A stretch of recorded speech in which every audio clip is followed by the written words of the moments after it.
Je vous remercie de sacrifier un dimanche soir. Après, pour certains qui ont déjà écouté autre chose avant, voilà, je vais essayer d'être le plus bref possible sur un sujet extrêmement compliqué pour laisser la place aux questions. Alors évidemment, quand on annonce un sujet comme ça, les Juifs américains, par rapport à la crise de la démocratie américaine, on peut d'abord se poser la question, qu'est-ce que c'est que les Juifs américains? Et deuxièmement, qu'est-ce que c'est que la crise? Troisièmement, qu'est-ce que c'est que la démocratie américaine? Donc, je ne vais pas essayer de commencer par des définitions, ce serait trop fastidieux, et je pense qu'au fur et à mesure de mon exposé, j'essaierai de clarifier ces questions-là. Alors, vous avez tous suivi le résultat des élections, vous savez tous que Biden est nouveau, va être le président des États-Unis, malgré les résistances de Trump. Vous savez aussi que la plupart des Juifs américains, 77% d'après un sondage, mais c'est un sondage, après les urnes, ont voté pour Biden, que les gens pour Trump, c'est autour de 21%, et que en fait, parmi les juifs religieux, disons les juifs orthodoxes, qui comprennent aux États-Unis les orthodoxes et les modernes orthodoxes, c'est-à-dire les Haredim et les modernes orthodoxes, ont voté à peu près plus de 50% pour Trump. C'est une tendance dans la société juive américaine qui ne s'est jamais démentie depuis 20 ou 30 ans, que les juifs américains votent démocrate. On essaiera de comprendre pourquoi. À plus de 70%. En dernières élections, en 2016, c'était 71%. Cette année, ce sera sans doute un peu plus. On a dit 77, mais c'est un sondage et on va voir après les autres sondages. Donc voilà donc avançons un petit peu. Donc je donnais comme, vous voyez les diapos. Vous voyez les diapos, Janine? On voit les diapos. Oui, oui, Pierre, il n'y a pas de Alors problème. je reprends le titre. Dans une société américaine encore en pleine pandémie du Covid, polarisée comme jamais avec l'antisémitisme de retour, les dernières élections présidentielles qui ont posé la question de l'avenir de la démocratie américaine, le monde juif traverse une grave crise d'identité et il remet en question, depuis la fin de la Seconde mondiale, l'idylle juive avec l'Amérique. Alors on va essayer de comprendre d'abord ce que c'est que cette idylle juive. Alors j'ai mis un diapo, vous voyez la photo d'un livre qui s'appelle American Pastoral, la pastorale américaine, de Philip Roth, qui est un livre magnifique et que je conseille à tout le monde. Et en fait, je prends un passage que je vais citer rapidement, qui est au début du livre, dans lequel il raconte l'atmosphère euphorique dans laquelle se trouvaient les Juifs américains après la fin de la Deuxième Guerre mondiale de 1945, où les États-Unis avaient gagné la guerre. Alors, je lis. Rappelons-nous cette énergie. Les Américains étaient maîtres de leur destin, mais aussi de celui de quelques 200 millions de gens en Italie, en Autriche, en Allemagne et au Japon. Les procès des criminels de guerre lavaient la terre de ces démons une fois pour toutes. La puissance atomique nous appartenait sans partage. Certes, un fond d'anxiété subsistait. On nous faisait sentir chaque jour que les épreuves pouvaient revenir, que seule une diligence de tous les instants pourrait les tenir en échec. Certes, la méfiance à l'égard du monde des gentils était générale. Depuis la crise, certaines familles n'avaient pas oublié leur peur de se faire laminer. Et notre milieu n'était pas englué dans la ténèbre. Il rayonnait d'industrie, au contraire. On y croyait très fort en la vie et on nous poussait sans relâche à la réussite. Nous aurions la part la plus belle. Le but était d'avoir un but, l'objectif de s'en trouver un. Cet axiome n'était pas toujours exempt d'hystérie, l'hystérie des assiégés, de ceux qui ont appris à leurs dépens qu'il suffit de peu d'adversité pour ruiner une vie sans rémission. Pourtant, c'était cet axiome avec sa charge affective due aux incertitudes de nos aînés. Oui, ça va trop vite. À leur conscience de ce qui se liguait contre eux, qui cimentait notre milieu. Nous avions derrière nous la communauté entière pour nous supplier en permanence de ne pas tout gâcher par immodération, de saisir notre chance, d'exploiter nos avantages et de ne pas perdre de vue nos valeurs. Ai-je tort de penser qu'il s'agissait pour nous d'une époque bénie? Il est bien connu que chez les personnes âgées, la nostalgie parle le passé d'un lustre illusoire. Mais quand je dis que grandir dans la meilleure société de la Florence, de la Renaissance, devait être de la gnognotte, comparé à notre enfance embaumée par l'arôme des tonneaux de cornichons tabachniques, suis-je tout à fait dans l'erreur? Ai-je tort de penser que la même époque, dans l'intensité du présent, la plénitude de la vie nous procure des émotions extraordinaires? Alors, voilà, je crois que ça décrivait bien l'état d'esprit des Juifs américains qui ont survécu à la Shoah. et qui pensaient que tout était ouvert devant eux. Il y avait un petit bémol qui est évoqué dans le passage que je viens de lire, mais qu'il faut lire entre les lignes. C'est-à-dire que les Juifs américains ont essayé de faire quelque chose. Ils ont appris dès milieu 42 la Shoah, ce qui se passait. Ils ont essayé d'intervenir auprès des autorités, auprès du président Roosevelt, sans beaucoup de succès. Et vous savez que les Américains, bien sûr, ils ont libéré l'Europe, ils ont libéré les camps de concentration avec les Russes, mais ils ne sont pas intervenus directement, ne serait-ce que pour intégrer plus de Juifs, d'assimiler plus de Juifs, d'accepter l'immigration juive aux États-Unis. On verra un peu plus tard que le nombre de Juifs américains, la population juive américaine, entre 1930 et 1940 a à peine augmenté, et qu'entre 40 et 50, elle n'a pas bougé. C'est seulement après 50 que les Juifs, la population a commencé à augmenter, en raison en fait, de la politique de quotas, l'immigration très sévère qu'ont impliqué tous les gouvernements américains, y compris Roosevelt. Alors, j'ai une citation de Madame Eleanor Roosevelt, qui sans doute pouvait dire ce qu'elle voulait, qui était la femme du président. La nuit après la Kristallnacht, lorsqu'il y a eu des manifestations, vous voyez la photo en bas, on voit les manifestations. Ce n'est pas forcément cette nuit-là qu'il y a eu cette manifestation, mais il y a eu ce genre de manifestation, arrêter tout le commerce avec les nazis, etc., etc. Elle dit, je crois qu'il est important que dans ce pays, les Juifs en tant que Juifs ne fassent pas preuve d'agressivité et qu'ils soulignent le fait qu'ils sont américains d'abord et par-dessus tout. Voilà. Voilà Madame Roosevelt. Maintenant, faisons un bond en avant de peut-être entre 1930 et 1934 ici. Et aujourd'hui, c'est presque 96 ans, 86 ans. C'est énorme, 84 ans plutôt. Et je vous cite un article qui est publié cette année, enfin il n'y a pas longtemps, il y a 15 jours, il y a un mois, disons, enfin, le 15 octobre, d'une dame qui s'appelle Barry Weiss, qui écrit dans un magazine juif qui s'appelle Tablette Magazine, j'ai traduit ici. Alors, voilà le changement. Donc, je vais vous donner la première image, c'était l'image de tout baigne, on est en 45, tout est ouvert, mais il y a quand même ce petit goût amer qu'on n'a rien fait pendant la Shoah. Mais c'est ça, on n'en parle pas beaucoup, ça reste en calme. Alors voilà ce qu'écrit cette dame.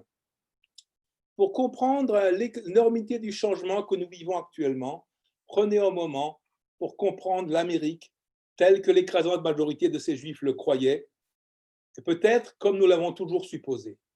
C'était un monde libéral. Pas libéral au sens étroit et partisan, mais libéral au sens le plus vaste et le plus distinctement américain de ce mot. La croyance que tout le monde est égal, parce que chacun est créé à l'image de Dieu. La croyance en un caractère sacré de l'individu sur le groupe ou la tribu. La conviction que la primauté du droit et l'égalité en vertu de cette loi est le fondement d'une société libre. La conviction que l'application régulière de la loi et la présomption d'innocence sont bonnes et que la violence populaire est mauvaise. La conviction que le pluralisme est une source de notre force, que la tolérance est une raison de fierté et que la liberté de pensée, de foi et de parole sont les fondements de la démocratie. La vision libérale du monde était celle qui reconnaissait qu'il y avait des choses, en fait les choses les plus importantes dans la vie qui se situaient en dehors du domaine de la politique. Les amitiés, l'art, la musique, la famille, l'amour. C'était un monde dans lequel Antonin Scalia, juge à la Cour suprême, et Ruth Bader, une autre juge de la Suprême, tous les deux opposés politiquement, pouvaient être des amis proches. Presque comme l'a dit Scalia, certaines choses sont plus importantes que les votes. Fondamentalement, ce libéralisme reposait sur l'idée que les outils de la raison des Lumières et la méthode scientifique auraient pu être conçus par des blancs morts. Ils appartenaient à tout le monde, étaient les meilleurs outils de progrès humain qui aient jamais été conçus. Vous voyez, donc ça, c'est un constat aujourd'hui, le 15 octobre, de ce qui change. Et c'est ça un peu la crise de la société américaine. C'est que ce monde qu'on croyait installé de manière permanente, ce monde de libéralisme, d'ouverture, est remis en question. En tout cas, c'est perçu comme ça par une grande partie des gens aux États-Unis, et surtout par une grande partie des Juifs américains. Alors, revenons un peu en arrière pour comprendre un peu plus ce qui se passe. Voilà, j'appelle ça les grandes heures du judaïsme américain. Là, vous avez une photo, je pense que vous reconnaissez tous Martin Luther King. Vous voyez à côté de lui le rabbin Abraham Yeshua Heschel, qui était une des consciences du judaïsme américain, qui était un rabbin formé en Europe, d'une grande dynastie de rabbins chassidiques, et qui a été après une des têtes du Jewish Theological Seminary, globalement un mouvement massorti, donc conservateur, mais lui-même était fondamentalement un orthodoxe, mais un orthodoxe ouvert, etc. Donc voilà, on voit Martin Luther King les yeux fermés, un noir que je ne connais pas qui porte un Sefer Torah, et Abraham Yoshua Heschel qui tient et qui regarde. Qu'est-ce qu'il dit Abraham Yoshua Heschel? Il ne dit pas ça ici dans cette photo, mais je prends une citation. Le racisme est un mal d'une puissance énorme, mais la volonté de Dieu transcende tous les pouvoirs. S'abandonner au désespoir, c'est s'abandonner au mal. Il est important de ressentir de l'anxiété, c'est un péché de se vautrer dans le désespoir. Ce dont nous avons besoin, c'est d'une mobilisation totale du cœur, de l'intelligence et de la richesse dans un but d'amour et de justice. Dieu est à la recherche des hommes, attendant, espérant, pour que l'homme fasse sa volonté. Donc ça, c'est une position qu'Abraham Yeshua Heschel a prise au moment de l'émancipation des Noirs, où on a vu qu'il a été extrêmement engagé avec une grande partie de la communauté américaine, d'une manière plus ou moins impliquée ou pas. Et voilà ce que dit maintenant Léon Wieseltier en novembre 2016. Léon Wieseltier est toujours un grand écrivain. C'est lui qui a écrit un livre magnifique que je recommande à tous, qui s'appelle Kaddish, qui est traduit en français, un livre de poche. Et il a été l'éditeur en chef d'une grande revue, la New Republic. Et c'est un très grand érudit juif. Il a fait un doctorat d'études juives à Harvard. Quand j'allais à la même synagogue que lui, et il faisait tous les ans un Dvar Torah au moment de Tisha B'Av extraordinaire, parce que c'était un grand spécialiste des Chassidés Ashkenaz, connaissait très très bien la littérature des rabbins de la vallée du Rhin au moment du 11e, 12e siècle, au moment des croisades.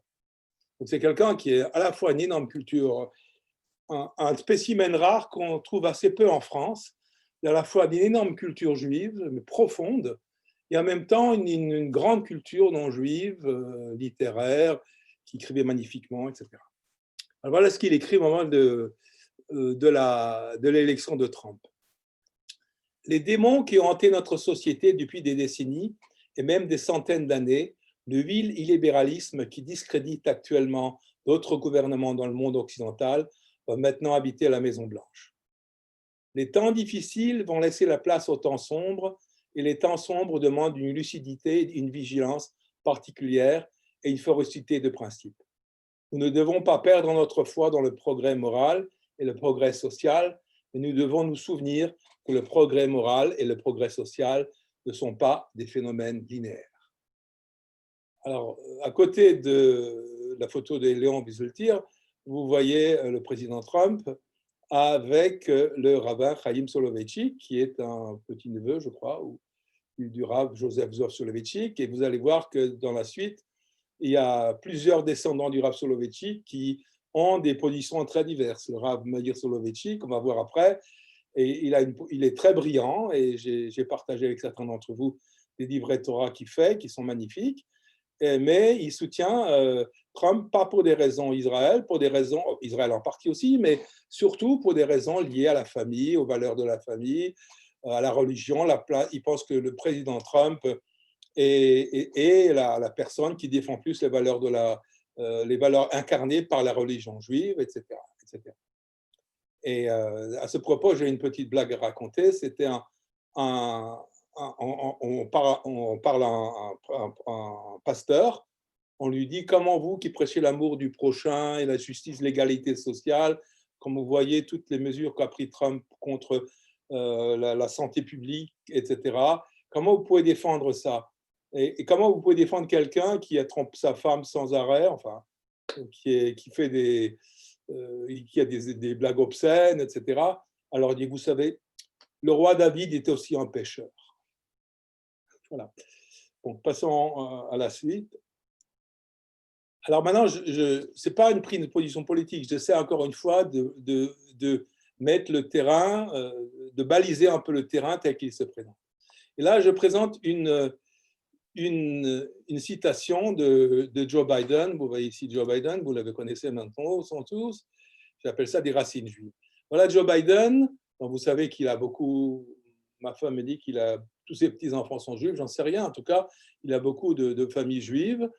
Et il fait un discours le 27 octobre 2020 à Pittsburgh, où il y a 2 ans, il y a eu un attentat antisémite qui a tué 11 personnes. Donc, il va à la synagogue de Pittsburgh et il fait ce discours. Et voilà ce qu'il dit. Chez nous, nous devons faire plus que parler de Tikkun Olam, réparer le monde. Nous devons tenir sa promesse. Nous devons renouveler notre engagement vers la poursuite de la justice dans les soins de santé, l'équité économique, l'égalité raciale et la liberté de reproduction. Et nous devons affronter la menace existentielle du changement climatique. Nous devons accueillir l'étranger en réaffirmant notre promesse fondatrice en tant que nation d'immigrants et de demandeurs d'asile. Nous devons respecter notre engagement politique envers la dignité et le respect de chaque personne en parole et en acte. L'histoire juive et l'histoire américaine. Être la lumière quand le monde se sent sombre. Voilà. Vous voyez, on a un président, aussi bien du côté républicain, Trump, que du côté démocrate, qui invoque la religion. Ça fait partie du paysage américain. Aujourd'hui, en France, on parle de laïcité. C'est très difficile à comprendre pour des Français, mais enfin, c'est comme ça. La religion américaine, vous voyez, j'ai mis une photo, vous voyez ici, une église dans le Nouvelle-Angleterre, très typique, petite église dans un bel endroit avec le feuillage rouge. Et je cite ici Harold Bloom, qui était aussi un écrivain, enfin, un grand critique littéraire juif qui est décédé il y a quelques années, qui dit la religion américaine. Il écrit un livre sur la religion américaine, les religions vraiment américaines. Et la religion américaine a toujours demandé qu'est-ce qui nous rend libres. Mais la liberté politique a peu de choses à voir avec cette question. La religion dans des États-Unis ostensiblement protestants est quelque chose de subtilement autre que la chrétienté. Nous sommes post-protestants. On pourrait commenter ça, mais il y a une religion américaine. Et moi, la thèse que je vais un peu défendre aussi, c'est que la religion des Juifs américains, c'est aussi une religion américaine. Que les Juifs américains, c'est des Juifs, mais des Juifs américains. Il n'y a pas de judaïsme comme ça désincarné. Il est très marqué par l'Amérique. Peut-être que nous aussi, nous sommes marqués par la France, certainement. Continuons. Vous voyez, voilà, je vais souligner avant le terme de liberté. Ça, c'est un thème, liberté, égalité, fraternité. Et pour des Juifs, pour des Américains, ce qui compte d'abord, c'est la liberté. L'égalité, comme on veut en France, que tout le monde soit égal, c'est secondaire. La première chose, c'est la liberté. Et c'est pour ça que vous trouverez des gens du côté de Trump, comme le rabbin Soloveitchik, qui parlent que ce qui contre nous, c'est la liberté de religion, et pour d'autres qui disent qu'il faut l'égalité, il ne faut pas que nous soyons complices de l'oppression des Noirs, des inégalités sociales, etc. Et la fraternité. La fraternité, ça veut dire le fait qu'on soit frère avec tout le monde. Là, vous voyez cette photo. Encore une fois, ça doit être au même endroit. Vous voyez le rabbin Hochel avec un prêtre catholique, des prêtres protestants, Martin Luther King. Et derrière, je ne connais pas ce bâtiment, mais c'est visiblement une cour suprême d'un État. Ce n'est pas celle de Washington, je ne crois pas. Enfin, je ne la reconnais pas directement. Mais derrière tout ça, c'est le symbole de la justice qui est représenté derrière, dans le fond de l'écran. Et devant nous, on voit tous ces religieux des 3 religions, avec même quelqu'un qui porte un Sefer Torah, je ne sais pas qui c'est. Voilà. Et voilà ce que dit Abraham Heschel, encore une fois. Il a écrit, il y a eu un débat dans les années 60, au moment de Vatican II, est-ce que les Juifs devaient ou pas aider ou participer avec les chrétiens en débat théologique que l'Église catholique avait entre elles-mêmes sur le rapport aux Juifs.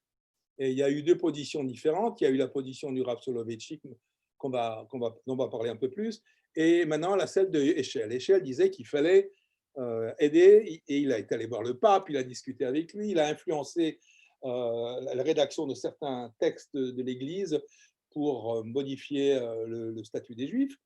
Et voilà ce qu'il écrit dans un texte qui est très connu, qui date de 1965, qui s'appelle « Aucune religion n'est une île ». Aucune religion n'est une île. Aujourd'hui, l'isolationnisme religieux est un mythe. Quelles que soient les différences profondes dans les perspectives, en substance, le judaïsme est tôt ou tard affecté par les événements intellectuels, spirituels et moraux dans la société chrétienne et vice-versa. Des penseurs juifs éminents, comme Yehuda Halevi et Maïmonide, reconnaissant la chrétienté comme une préparation messianica, alors que l'Église regardait le judaïsme antique comme une préparation évangélica. L'attitude juive nous permet de reconnaître la présence d'un plan divin dans le rôle que joue la chrétienté dans l'histoire de la rédemption.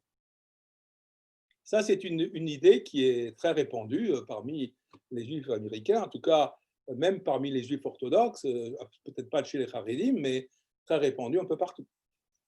Face à ça, je parle du Rav, parce que le Rav Soloveitchik, c'est considéré comme le Rav, le maître de la tradition moderne orthodoxe, qui est sans doute la tradition qui est la plus proche de ce que nous connaissons à Montevideo, même si on n'a pas vraiment de moderne orthodoxie en France. Voilà. Et le Rav Soloveitchik, lui, dit voilà, il faut travailler avec les chrétiens au niveau social, au niveau de ce qu'on peut faire dans la société. Mais il ne faut pas rentrer avec eux dans un dialogue théologique. Et nous retrouvons au niveau théologique, au niveau spirituel, si vous voulez, dans une communauté. Et nous travaillons avec les autres.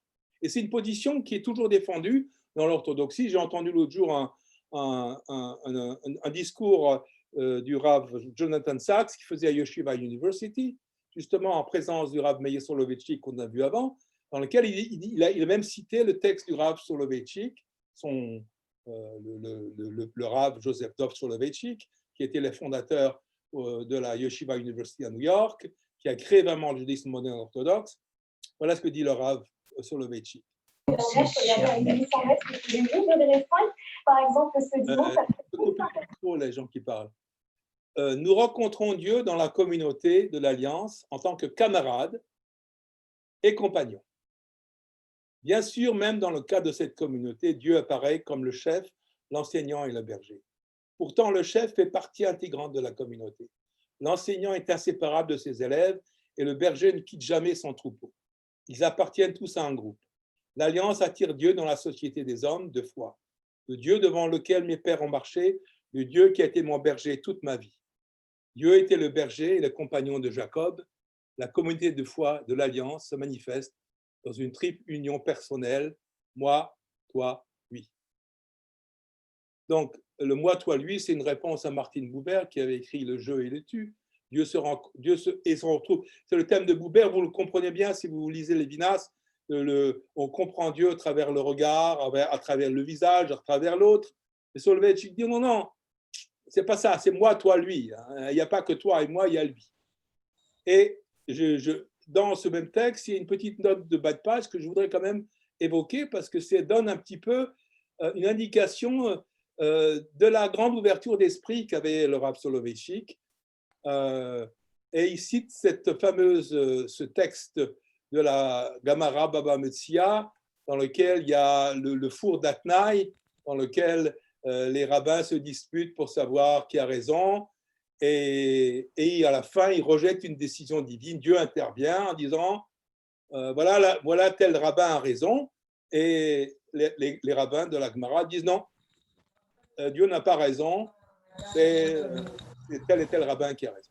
Alors il dit, alors je cite les étranges histoires ragadiques sur une controverse théorique halachique entre le Tout-Puissant et l'Académie céleste, et ce Rav Yoshua ben Hanania rejetant une décision divine qui favorisait une opinion minoritaire par rapport à celle de la majorité, est caractéristique de la relation intime halachique alliance qui prévaut entre l'homme et Dieu. Donc, il il y a donc une relation intime qui est basée sur la halakha, mais la place de la discussion des rabbins est extrêmement importante. Donc il y a une ouverture sur le débat. Ce n'est pas quelque chose, la loi n'a pas été donnée une fois pour toutes. Et le fait que le Rav Soloveitchik met en avant ces discussions de Fours d'Atnaï, c'est à mon avis très important et très intéressant. Voilà. On pourra en parler beaucoup plus, mais on n'a pas le temps. Donc, alors maintenant, revenons à liberté. Alors, je passe un peu du coq à l'âne, mais j'essaie de parler des thèmes, liberté, égalité, fraternité. Et après, je vais vous parler en deuxième partie des côtés plus quantitatifs, pour essayer de comprendre comment ces thèmes s'ancrent dans la population juive américaine, dans les structures réelles de la société. Alors, je prends ce texte du Rav Meir Soloveitchik, donc qui est un rabbin orthodoxe à New York, que je connais, mais j'ai entendu parler, parce qu'il était rabbin dans une de la choule où allait mon fils. Et il dit, voilà, il prend position pour la juge Barrett. Vous savez, vous avez peut-être entendu parler de la nomination de cette dame à la Cour suprême, qui est une chrétienne fondamentaliste, catholique, qui a 7 enfants, oui, 7 ou plus, elle en a adopté 2, et elle est contre l'avortement, elle a des positions, disons, très, très classiques catholiques. Et voilà ce qu'il dit, il prend position pour elle dans un article dans le New York Times, le 11 octobre 2020. Alors voilà ce qu'il dit. Une grande attention a été accordée à la fois de la juge Barrett et aux gens de louange, le Peoples of Praise. C'est une communauté religieuse de catholiques et de protestants à laquelle elle appartient. Les articles ont décrit le serment ou l'alliance prise par ses membres d'agir et de se soutenir en s'aimant les uns les autres. Un autre sujet qui a été soulevé était un discours prononcé par la juge Barrett décrivant son ultime aspiration comme étant de servir le royaume de Dieu.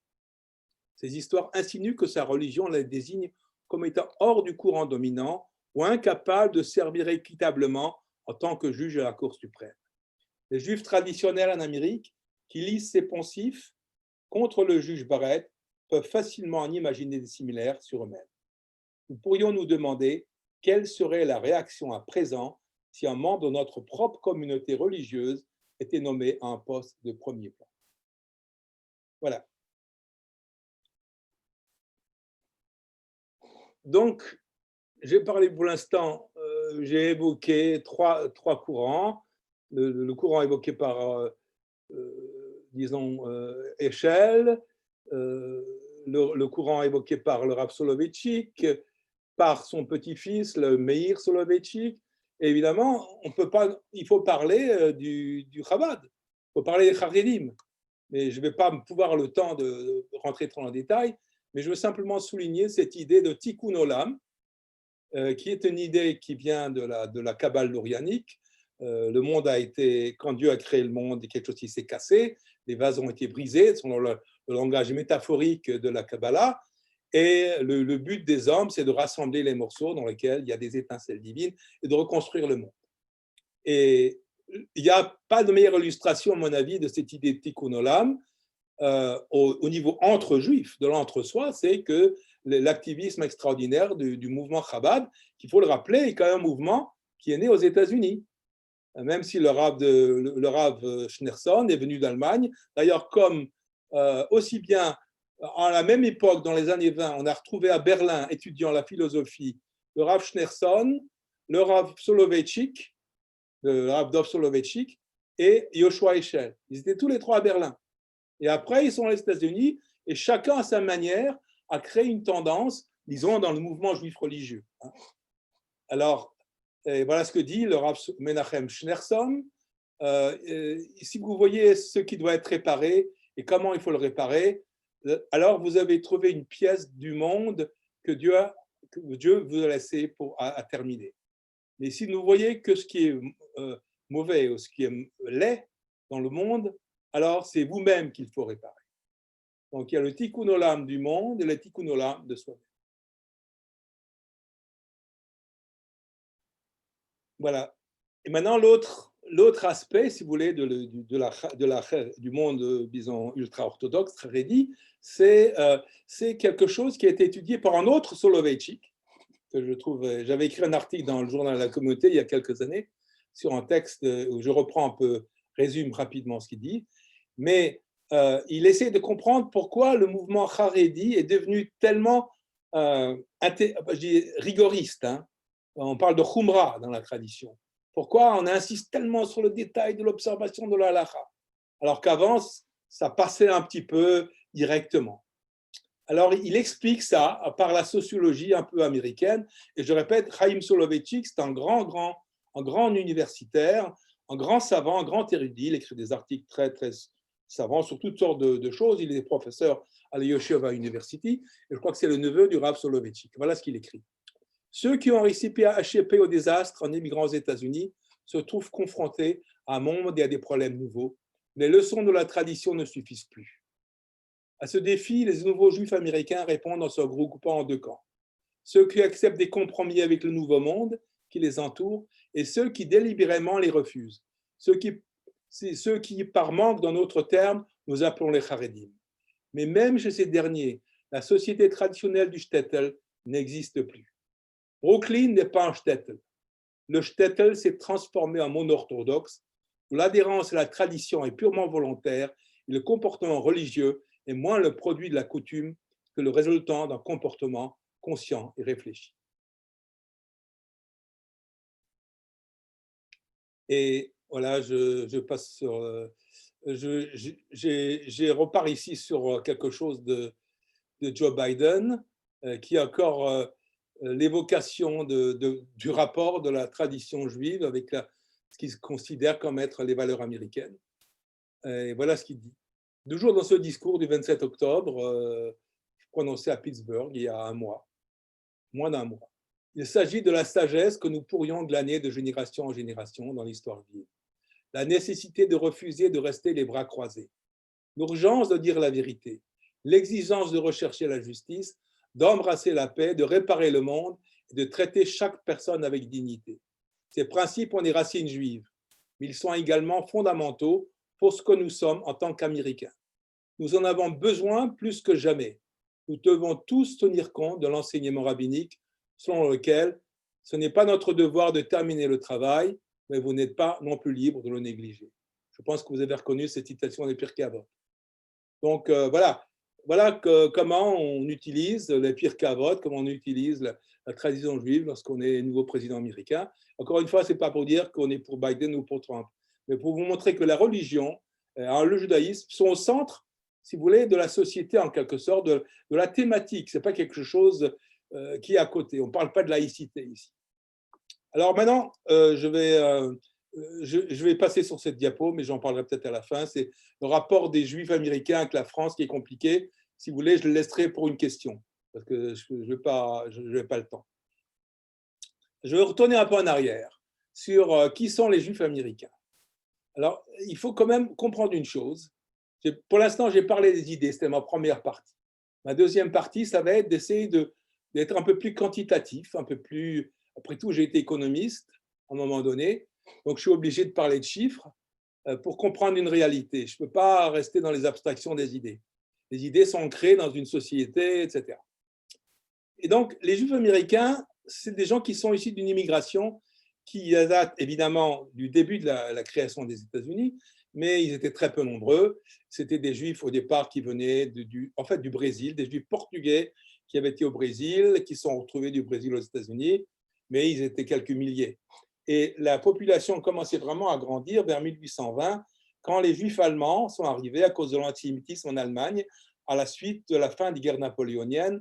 Napoléon avait donné des droits aux Juifs allemands, et la réaction après la défaite napoléonienne, ça a été une vague d'antisémitisme très forte en Allemagne, et ces Juifs allemands sont arrivés entre 1820 et 1880.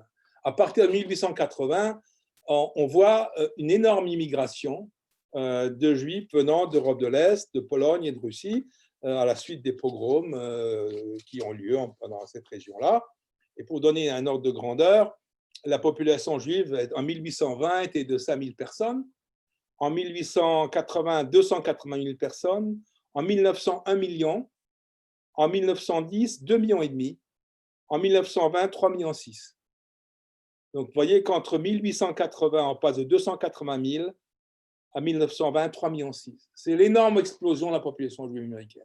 Et cette population juive américaine, après, va augmenter, mais va se stabiliser. Et la plupart des juifs, il y a eu des vagues supplémentaires après la guerre. Il y a eu quelques milliers de juifs qui sont venus, dizaines de milliers qui sont venus dans les années 30 pendant la persécution nazie, mais très peu. Comme je le disais avant, ils n'ont pas fait grand-chose pour faire rentrer les juifs. Les quotas pour l'immigration n'étaient même pas remplis. Entre 30 et 45, les quotas n'ont pas été remplis. Il restait la place pour 150 000 personnes qui auraient pu rentrer. On ne les a pas fait rentrer. Après les années 50, il y a eu quelques juifs qui sont venus d'Europe, des survivants du nazisme. Et on parle de pas grand monde. Et après, il y a une vague des juifs venant du RSS dans les années 90, 120 000, 130 000. Et on a eu une vague importante d'immigration. Alors, est-ce qu'on peut parler d'immigration? Bon, il y a 250 000 à 300 000 juifs israéliens aux États-Unis. Ils ne se considèrent pas comme des immigrants, ils se considèrent comme des gens qui sont là temporairement, mais leurs enfants sont nés là-bas, sont dans l'école américaine. On ne sait pas s'ils vont rester ou pas. Alors, je ne veux pas vous bombarder de chiffres, mais j'ai un petit tableau ici qui montre la population juive américaine entre 1960 et, voilà, et 1990. Oui, non, je m'excuse, c'est le premier tableau, c'est la structure de la population en 2019. L'avantage aux États-Unis, c'est qu'on a des chiffres, parce qu'on peut compter les gens, on peut leur demander, et là, il y a un volume qui est publié tous les ans, qui donne toutes les informations sur les Juifs, c'est de là que c'est tiré. Donc, vous voyez que la population juive américaine, c'est 6,9 millions, à peu près 7 millions, et que comparé à une population américaine de 327 millions, c'est, si je ne me trompe pas, autour de 2%. Hein. Oui, 7 millions. Ça, le census. Oui.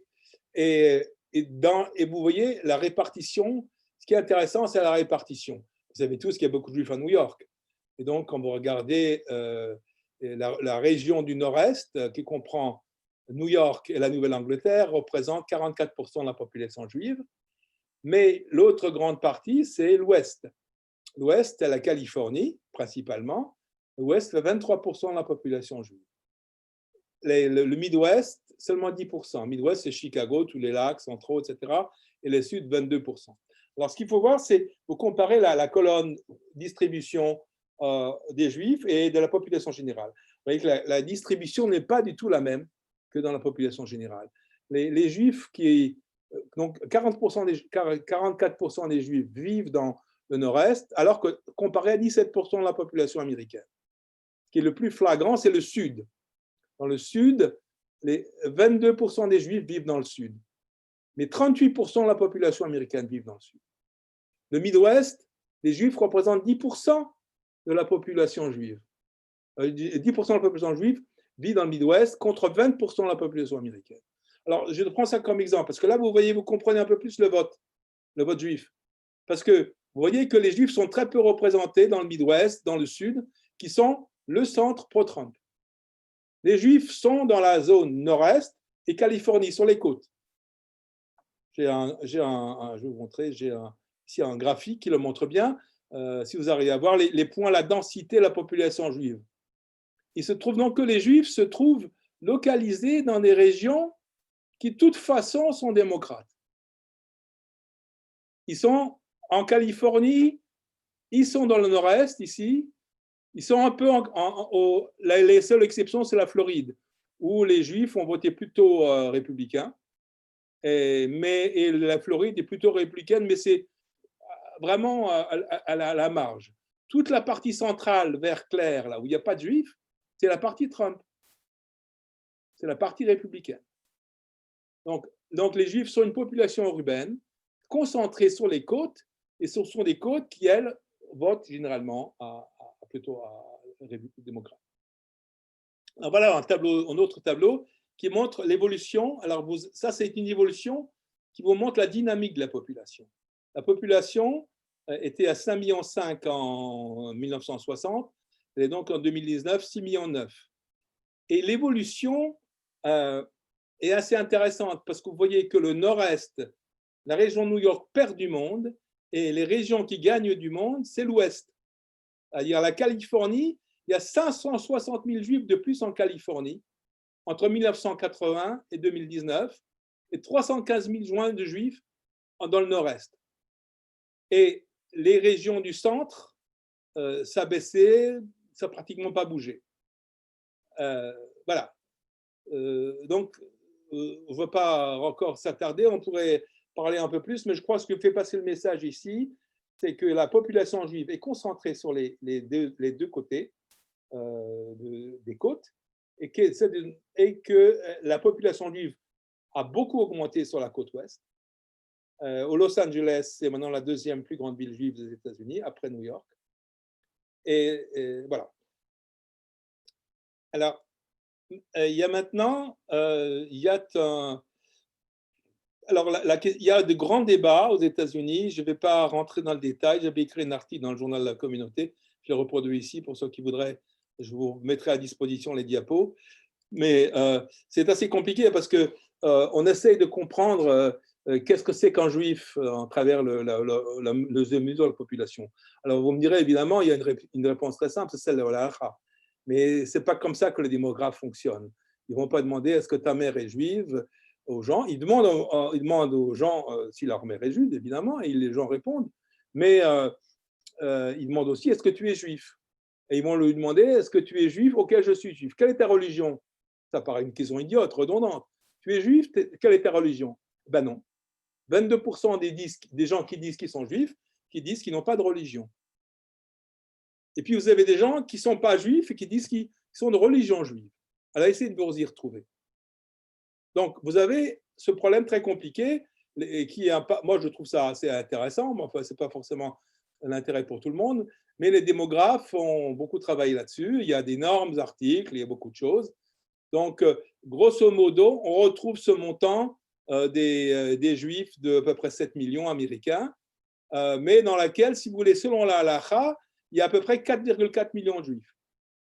Mais il y a, en plus de ça, vous avez des gens qui ne sont pas classés comme juifs parce qu'ils se réclament d'une autre religion, et dont 1,3 million déclarent avoir une mère juive. Donc, vous avez des gens qui disent, moi, je suis d'une religion, je suis bouddhiste, ou je suis évangéliste, etc., ou je suis sans religion, mais leur mère est juive. Donc, selon la halakha, ils seraient juifs, mais ils ne sont pas considérés comme juifs. Donc, si on veut simplifier, on n'a pas le droit de rentrer dans les détails, mais vous avez une population juive, selon la définition, qui passe de 5 millions à peu près à 9 millions. Et le chiffre que j'ai indiqué avant, les 7 millions, c'est, si vous voulez, l'équilibre, le chiffre d'équilibre, qui est le chiffre qui est retenu par tout le monde. Mais il faut bien savoir que vous avez une véritable nébuleuse juive qui représente plus que ça. Donc, si on passe de 7 millions à 9 millions, ça fait 9 millions, je crois que c'est 4%, 3,8%, et 7 millions, c'est un peu plus de 2, enfin, c'est plus que 2% ici. Voilà. Alors maintenant, les Juifs, évidemment, vous savez tous que les Juifs se distinguent selon différents groupes ethniques. Les Juifs sont orthodoxes, réformés, conservateurs. Vous savez tous que les Juifs conservateurs, les Juifs orthodoxes, c'est une faible fraction de la population juive. Ici, c'est en rouge. Hein. En orthodoxe, c'est en vert. C'est à peu près 10%. Et les Juifs les plus importants, c'est les réformés, qui sont ici en bleu clair. Et l'autre groupe très important, ce sont les groupes sans dénomination, c'est-à-dire qui sont juifs, on dit qu'ils sont juifs de religion juive. Vous leur demandez quel groupe vous appartenez, j'en sais rien, j'appartiens à aucun groupe. Vous voyez donc l'histoire de faire qu'il n'y a que des juifs réformés, des orthodoxes et des conservateurs, ça c'est complètement simplificateur. Du point de vue démographique, évidemment. Alors, un facteur important, il y a un article 2016 qui sur les juifs orthodoxes, qui montre que le nombre de juifs orthodoxes, même s'il a un pourcentage de la population relativement important, ils sont très importants par rapport au nombre, la population est beaucoup plus jeune. Ce que vous retrouvez également ici en France. Hein. Vous allez à une choule Haredi, vous voyez plein de jeunes. Vous allez à une choule Massorti, vous avez beaucoup de vieux. Moi, c'est comme ça. Hein. Donc, voilà, et ça va tellement loin que cet auteur montre que, en pourcentage de classe d'âge, les Juifs entre 56 et 73 ans ne représentent que 5% de la population, alors qu'entre 0 et 17 ans, c'est 27% de la population. Donc, même si les Juifs orthodoxes sont en petit nombre globalement, si on les rapporte à une classe d'âge, ils sont très importants. Donc, quelle conclusion on peut en tirer? Évidemment, c'est très simple. C'est que l'avenir est aux Juifs orthodoxes, puisqu'ils ont plus de jeunes, c'est un peu comme en Israël. Le monde des non-orthodoxes, ce qu'on appelle le centre s'effondre. Vous avez d'un côté l'orthodoxie qui monte, et une orthodoxie, disons, plus ultra-orthodoxe qu'orthodoxe, moderne. L'ultra-orthodoxie, c'est 10%, dans laquelle les modernes orthodoxes, c'est 3% de la population juive. Et de l'autre côté, vous avez 20% de gens qui ne sont pas du tout indifférents au judaïsme, qui ne se définissent même pas comme juifs de religion, mais qui sont juifs mais sans religion. Et au milieu, vous avez le centre, qui sont les conservateurs, les réformés, les massortis, tout ce que vous voulez. Et cette partie-là s'effondre. Voilà, et là, ça donne lieu à un énorme débat. J'ai encore vu un article publié aujourd'hui, l'avenir du judaïsme orthodoxe. Donc, ça en fait des centaines d'articles très importants. Voilà, vous voyez, ici, dans le même article, on montre l'implication des juifs non orthodoxes selon, alors congrégant, ça veut dire le nombre de gens qui vont à une synagogue, qui font partie d'une synagogue. La plupart des gens chez les non-orthodoxes, c'est des gens qui ont entre 56 et 73 ans. Pareil pour les membres des organisations juives. Et un troisième élément auquel j'allais venir maintenant, c'est mon troisième volet, c'est Israël, et je vais m'arrêter là parce qu'on n'a pas le temps de tout traiter. Qu'est-ce qui attachait Israël? 466 000 des Juifs les Juifs qui ont entre 56 et 73 ans, et entre 28 et 45 ans, seulement 198 000. Oui. Alors que normalement, on s'attendrait dans une population, je n'ai pas la courbe de la population globale, mais dans un arbre de population, vous avez quand même, vous avez plus de monde en bas qu'en haut, donc on pourrait penser que les jeunes sont plus nombreux. Mais non, les jeunes ne sont pas très nombreux. Et dans le mouvement non orthodoxe, c'est les gens âgés qui sont importants. Dans les mouvements orthodoxes, ce sont les jeunes. Bon, alors voilà, je vais revenir un peu. Là, j'avais montré Tikkun Olam, j'en ai parlé avant. Je crois que j'ai parlé 45 minutes, 50 minutes, et j'ai plein d'autres choses à dire, mais je vais m'arrêter là pour laisser la place aux questions. Merci, voilà. Merci Pierre pour cette ouverture maintenant à un débat auquel j'invite les participants. Ceux qui veulent prendre la parole, vous levez la main et puis vous ouvrez votre micro.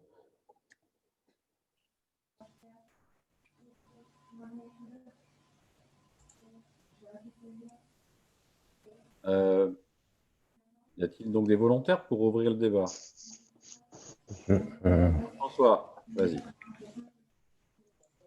Jean-François, tu peux ouvrir ton micro. Merci, je vais faire la première question. J'ai vu glisser une slide tout à la fin où tu parles de l'AIPAC, donc oui. Je vais te donner l'occasion d'en parler un peu plus longuement. Quel est le poids, l'organisation du judaïsme américain en face des pouvoirs politiques, le lobby puissant qu'on évoque, etc. Je crois que tu es bien oui, j'ai assisté à une séance. Représenté le CRIF à l'EPAC il y a quelques années. Oui. Donc, tu peux en parler aussi. C'est une organisation qui représente les Juifs vis-à-vis des autorités politiques du pays et qui est toujours encore à une position toujours très pro-Israël, qui a tous les ans une grande réunion qui représente, je ne sais pas, 18 000, 20 000 personnes. Des délégués de l'EPAC, c'est énorme. Et tout le monde défile, tous les hommes politiques défilent. Voilà, et c'est le lobby juif. Alors, l'EPAC a eu toujours une position pro-Israël constamment pendant les années, ce qui a donné lieu à la naissance d'un mouvement qui s'est opposé à l'EPAC et qui est, disons, plus critique. Ça s'appelle J Street. Et J Street est un mouvement qui existe un peu en France. Vous avez entendu sans doute Alain Finkielkraut parler d'une branche en France, etc., qui est pour Israël, mais avec 2 États, etc., etc. Donc, EPAC n'est plus le seul représentant du lobby juif pour Israël. Il y a plein d'organisations juives, mais l'EPAC, c'est vraiment le lobby juif pour Israël. C'est grave chiant. Pardon ? Tu vas encore foutre bien là ? Ouais. Tu vas encore foutre le bordel là. Voilà, d'accord. Là, Jean-François, je ne sais pas si j'ai répondu à ta question ou tu veux ajouter. Oui, non, mais. Non, moi j'ai assisté il y a 4 ans à une séance de l'EPAC. C'est impressionnant. Imaginez 20 000 personnes au palais des congrès ou à la porte Versailles. C'est organisé comme un grand show à l'américaine. Ça durait 48 heures, donc 2 jours avec le matin des grandes réunions dans un immense hall et l'après-midi des centaines d'ateliers. Et ce qui nous a le plus intéressé, c'est le 3e jour, au sortir de la convention. Au sortir de la convention, chaque groupe local a demandé rendez-vous à son parlementaire ça se passe à Washington, donc au Capitole. Et donc, vous avez simultanément 500 ou 600 prises de rendez-vous pour porter le message de l'EPAC. On n'imagine pas en France que chaque groupe de 5-6 juifs aille voir son député simultanément pour raconter ce qu'est la position du CRIF. Voilà. Oui, alors, oui, il y a un point que je voudrais rajouter, simplement, je crois que c'est très important ce que tu as dit, pour que les gens comprennent bien la puissance du lobby juif. Et un des grands débats dans la société américaine, est-ce que l'EPAC est trop puissant ? Évidemment, vous avez des gens qui vont dire les juifs contrôlent tout et les anti-sionistes ou les antisémites ne se gênent pas pour dire ça. Et d'après les études qui ont été faites, le pouvoir de l'EPAC n'est pas plus important que, par exemple, le pouvoir des pétroliers ou le pouvoir des planteurs de tabac, parce que c'est comme ça que marche la démocratie américaine. Les lobbies sont là, ça fait partie des institutions. Il n'y a aucune honte à essayer d'influencer son homme politique, son représentant au Congrès. Ça fait partie du jeu démocratique. Tant que vous ne vous le corrompez pas, vous ne donnez pas de l'argent sous la table et que ça ne se voit pas, disons, vous ne le faites pas, ça va. Si c'est ouvert, vous dites je vous donne tant et tant pour votre campagne si vous soutenez Israël. Si tout est ouvert, si ça rentre dans le cadre des lois pour le financement de la campagne électorale, c'est tout à fait légal. Merci. Alexandre bravo, Pierre, bravo. Non, Marc, s'il te plaît, il y avait Alexandre qui demande la parole. Vas-y, après Claude et Charles, dans cet ordre. Merci. Et bonsoir, merci de votre intervention. Je voudrais vous demander, qu'est-ce que vous pourriez vous dire à propos de l'atmosphère régnante en Amérique que Barry Weiss décrit dans son article? Il y a la continuation de l'article par Barry Weiss que vous avez cité, oui, où il décrit cette atmosphère de néo-marxisme, de gauche marxisante, de cancel culture, woke culture, où Israël est comparé aux nazis, c'est ça, et il faut mentionner ça quand on évoque Trumpisme, ceux qui soutiennent Trump. C'est parce qu'il y a 2 côtés, il y a Trump et il y a ça. Il s'agit de mêmes journaux américains qui ont accusé la France de racisme et le président Macron de la dérive islamophobe. Oui, je comprends. D'ailleurs, j'avais prévu, j'ai une diapo, justement citée de l'article de Barry Weiss, dans lequel je vais expliquer ce qu'elle dit, ce que vous avez expliqué. Et voilà. Et sur la position du New York Times par rapport à l'affaire de l'assassinat de M. Paty, de Samuel Paty et de l'église de Nice, j'ai eu un ensemble d'échanges avec des juifs américains et je vais vous en parler après. Mais en premier temps, je vais, si vous voulez, répondre à évoquer un petit peu ce que dit Madame Weiss. Alors, elle dit « L'Amérique est assiégée. Une nouvelle idéologie vise à remplacer le libéralisme. » Alors, j'ai cité exprès la phrase « avant séparément ». Parce que pour les gens qui ont entendu ce que j'avais dit avant, la citation que je faisais avant, ça pouvait être à la bien Trump, qui est perçu comme un anti-libéral, quelqu'un qui essaye de remettre en question les institutions fondamentales. Le vote, on essaye d'empêcher les gens de voter. Quand ils votent, on dit que c'est une fraude, etc., etc. Ça s'est entendu par un certain nombre de gens. Pour d'autres gens, c'est l'illibéralisme de gauche. Voilà ce qu'elle dit. La prémisse du nouveau credo est à peu près la suivante. Nous sommes dans une guerre dans laquelle les forces de la justice et du progrès sont déployées contre les forces de la réaction et de l'oppression. Dans une guerre, les guerres normales du jeu, la règle du droit, le compromis politique, la présomption d'innocence, la liberté d'expression, même la raison elle-même, doivent être suspendues. En effet, ces règles étaient corrompues au départ, conçues pour ainsi dire par des mâles blancs morts afin de maintenir leur propre pouvoir. Les outils de maître ne démontreront jamais la maison du maître, comme l'a dit l'écrivaine Audre Lorde. Et la maison du maître doit être démantelée, car la maison est pourrie à ses fondations. Le cœur de ce battant de cette nouvelle idéologie est la théorie critique de la race. La juriste Angela Harris l'a présentée de manière concise dans son avant-propos à une introduction à la théorie de la race. Contrairement au discours traditionnel sur les rois civiques, qui met l'accent sur l'incrémentalisme et le progrès pas à pas, la théorie critique de la race remet en question les fondements mêmes de l'ordre libéral, y compris la théorie de l'égalité, le raisonnement juridique, le rationalisme des Lumières et les principes neutres du droit constitutionnel. La théorie critique de la race dit qu'il n'y a pas de neutralité, pas même dans la loi. C'est pourquoi la notion même de daltonisme, le rêve de Martin Luther King de juger les gens non pas sur leur couleur de leur peau, mais sur leur mérite, doit être considéré comme raciste. Le racisme n'est plus une question de discrimination individuelle, il s'agit de systèmes qui permettent que se développent des résultats disparates entre les groupes raciaux. Si tout le monde ne termine pas la course en même temps, alors le parcours a dû avoir été tronqué et doit être démantelé. Bon, c'est un peu long, je m'excuse, mais vous pouvez le regarder sur l'écran. Alors, effectivement, on a cette idéologie d'extrême gauche qui est basée, d'après Barry Weiss, sur une théorie de la race. Vous avez tous ces mouvements. On a vu les émeutes qui ont eu lieu dans le Midwest.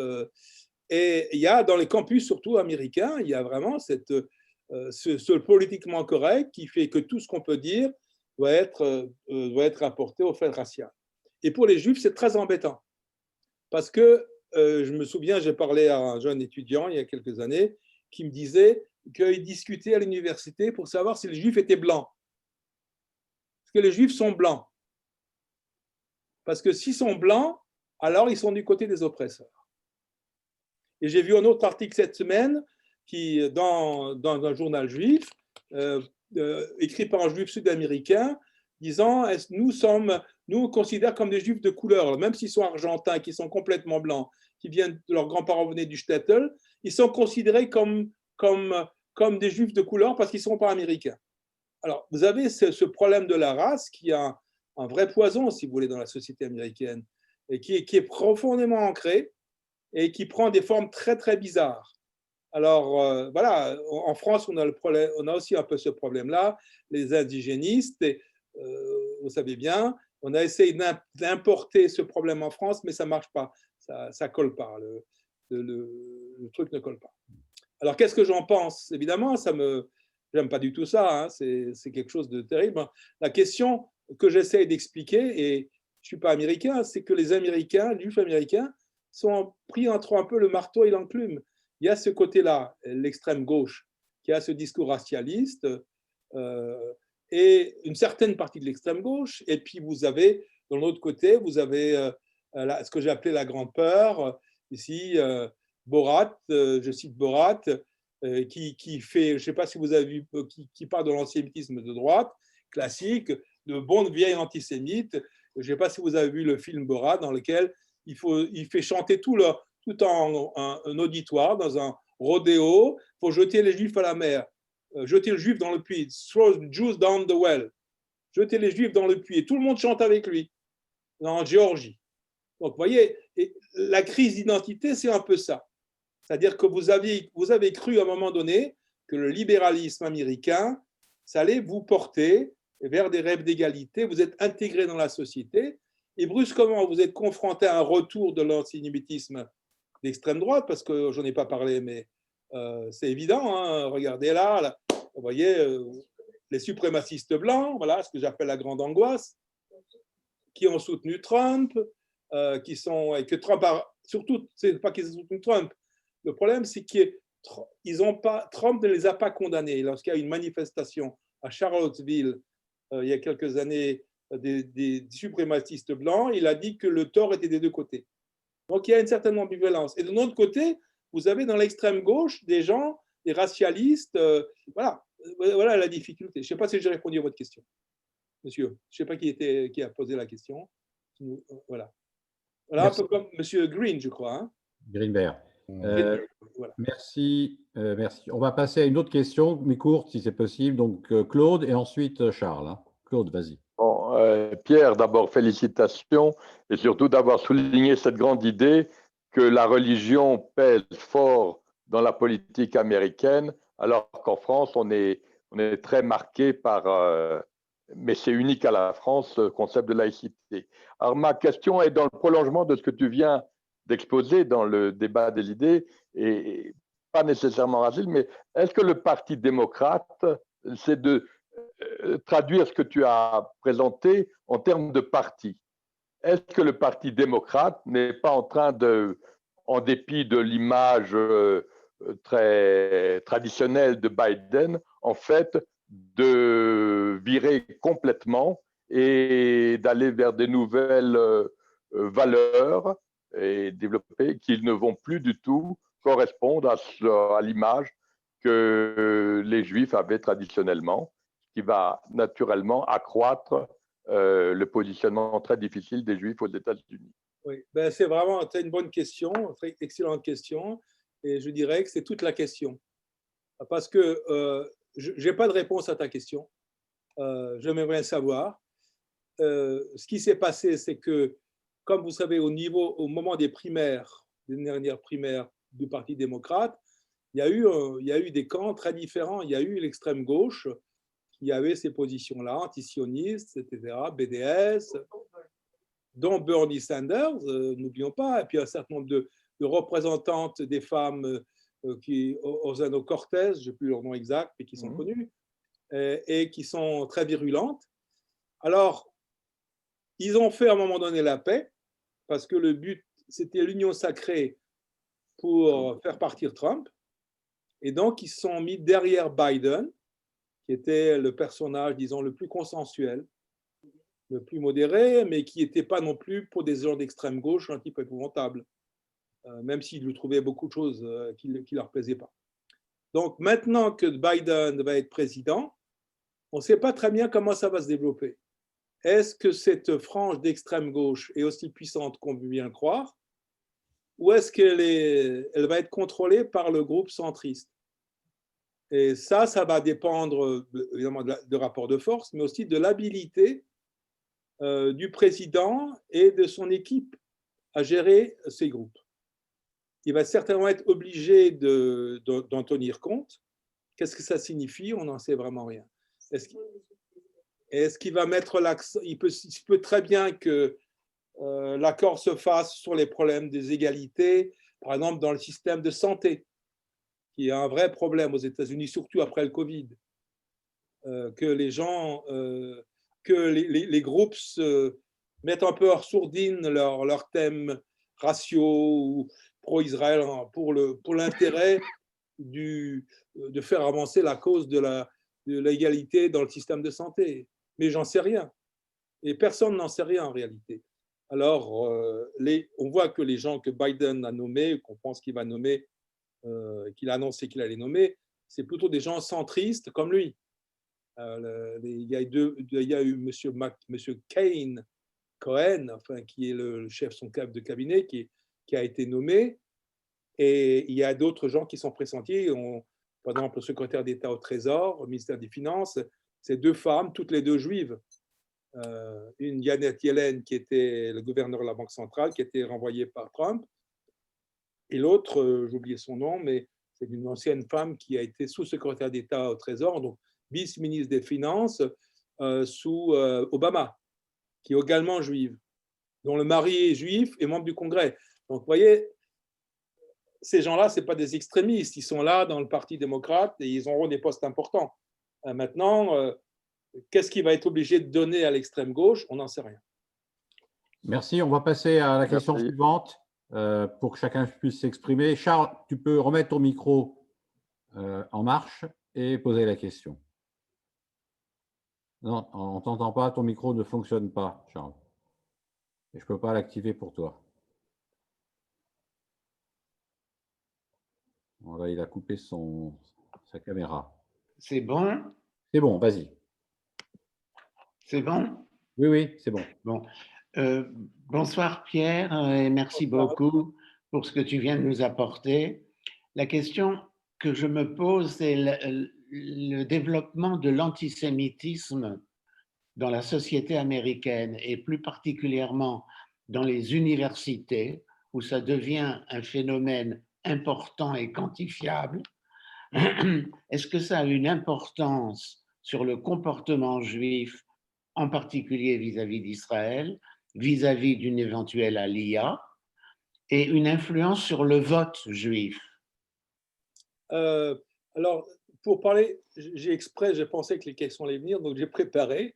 Là, il y a un tableau qui vous montre les discriminations, ce qu'on appelle la discrimination, selon les groupes ethniques. Et je vais parler des juifs, évidemment, mais avant de parler des juifs, je les mets dans une perspective.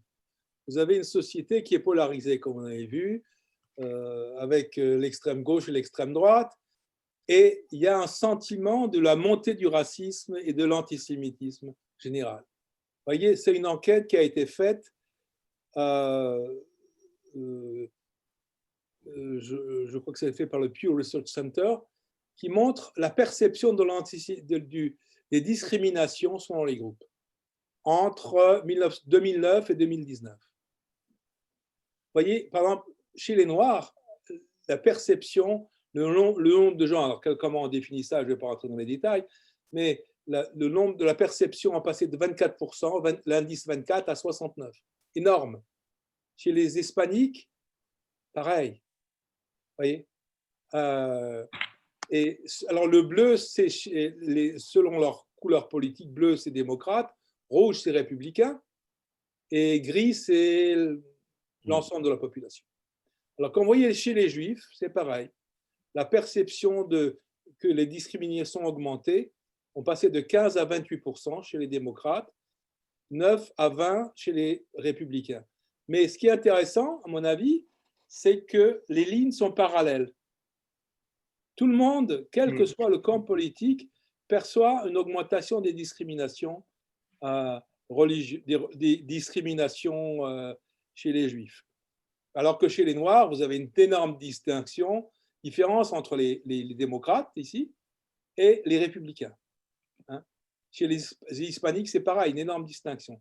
Ce qui dit, les musulmans, c'est un peu pareil que pour les Juifs. Chez les femmes, il y a aussi une grande différence. Mais chez les Juifs, vous avez la même évolution. Alors, vous allez parler à un républicain, les rouges, là. Ils vont vous dire, le problème, c'est les universités. C'est la discrimination antisioniste dans les universités, c'est invivable.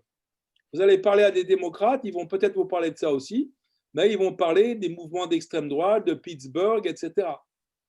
Et donc, c'est difficile à blâmer uniquement un camp. C'est ça le problème de l'identité, de la difficulté de la crise. C'est que vous n'avez pas aujourd'hui uniquement l'extrême droite antisémite qui revient, qui certainement revient, mais vous avez également l'extrême gauche, qui n'était pas le cas avant. Alors, c'est vrai que dans les universités, c'est insupportable. C'est vrai. Mais les universités, c'est les universités. Ce n'est pas la société. Je vais vous montrer une citation que j'avais prise ici, d'un juif orthodoxe, parce qu'évidemment, les universités, Black Lives Matter, C'est lié, si vous voulez. C'est les universités, la montée de l'extrémisme de gauche, c'est défendre le mouvement racialiste, si vous voulez, pas toujours, mais... Et voilà ce que dit ce juif orthodoxe. Mais pour un juif orthodoxe, quelle est la plus grande menace actuelle? Un extrémiste d'extrême droite dans une ville rurale ou un pillard dans un quartier juif? Alors, un pillard dans un quartier juif, c'est les mouvements Black Lives Matter, les manifestations, les émeutes qu'on a connues récemment dans certaines villes, dans l'Oregon. Et les juifs vivant orthodoxes, vivant dans le centre des villes, généralement, ils sont plus susceptibles d'être attaqués par ces gens-là que par des mouvements d'extrême droite dans le Nebraska, où il n'y a pas beaucoup de juifs. Je vois. Voilà. Merci. D'autres questions?